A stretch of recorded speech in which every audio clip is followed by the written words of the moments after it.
Hey everyone, welcome back to another episode of the Doing Dating Right show. I'm your host, Ashley Empowers. And I'm your other host, Carrington. And on this show, we answer the questions that you guys send in about relationships, your walk with God, or really anything in general. And today, Carrington is going to read the question. So the question today says this. Christians are taught, as highlighted in the Bible, to not have sex before marriage.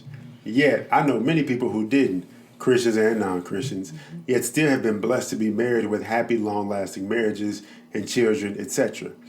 If God still blesses those who didn't wait until marriage to have sex, to eventually become married and have happy, successful married lives, what would you say to those who have committed to wait, even forfeited relations because the other person did not want to wait, and are still waiting past childbearing age, and haven't received the same thing while committed to doing it, God's way all the way? How about those who ended relationships because they didn't want to keep on fornicating until marriage and now have decided to wait until marriage to resume having sex and still nothing despite following God's words? What is the incentive to remain committed to waiting until marriage if God is going to bless you either way? Yes, this is a really great question, and thank you so much for sending it in. And the first thing that I want to say is that you making the decision to wait until marriage does not guarantee you a husband. When someone makes the commitment to honor God with their body and wait to have sex until marriage, that's because your desire should be to honor him in all things. It's not just for you to get a husband. So let's first bring that out on the table. What would you say to the next part of her question? Well, I got to hit all of it. Right? Yeah. My thing is this.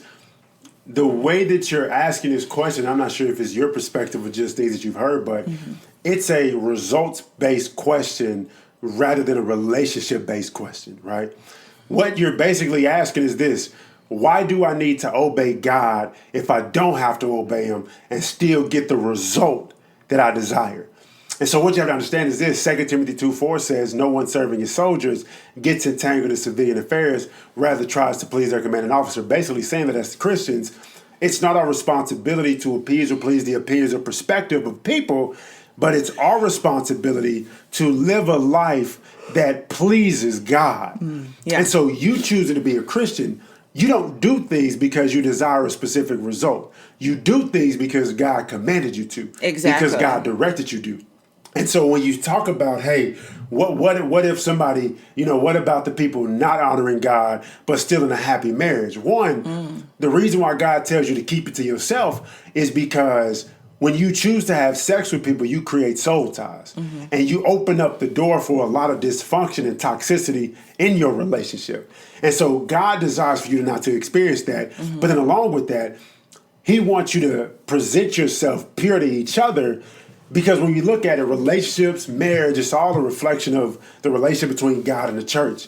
And so when we look at marriage in Ephesians 5, it talks about husbands, basically prepare your wife as pure and holy and blameless to the Lord. Yeah. When we look at marriage, God wants us to be joined together from a place and perspective and position of being pure and holy and blameless and righteous. And I want to say there's consequences to everything. There we go. So you see people who are in these blessed marriages, and their marriages are indeed probably blessed, but understand there's consequences to everything, even though you may not see 100%. the full picture. And I also just kind of want to debunk this thought as well, because I know people personally who have waited until marriage. They've even waited to kiss until their wedding day, got married, and then got divorced. Yeah. So that is not a prerequisite to have a strong, healthy relationship, but it is a way that you honor God in your relationships, but it doesn't determine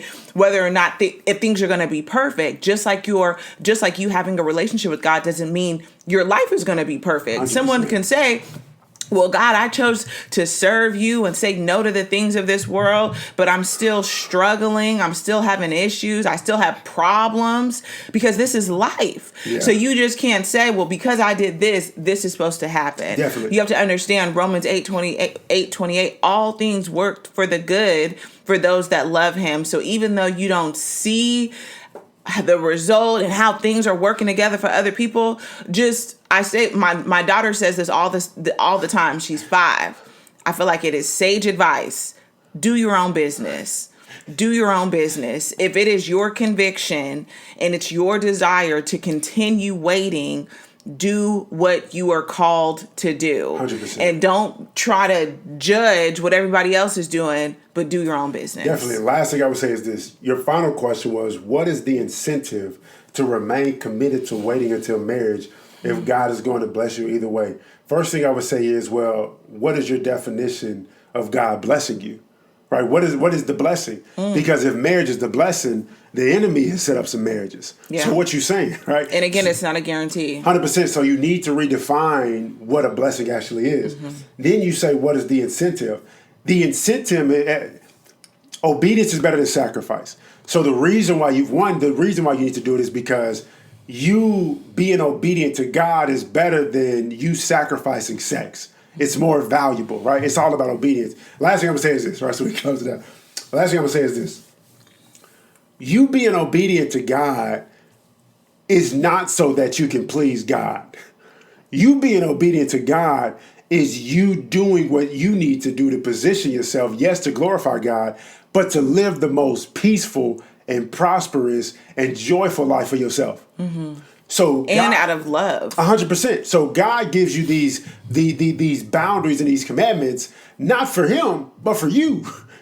God is perfect. He good.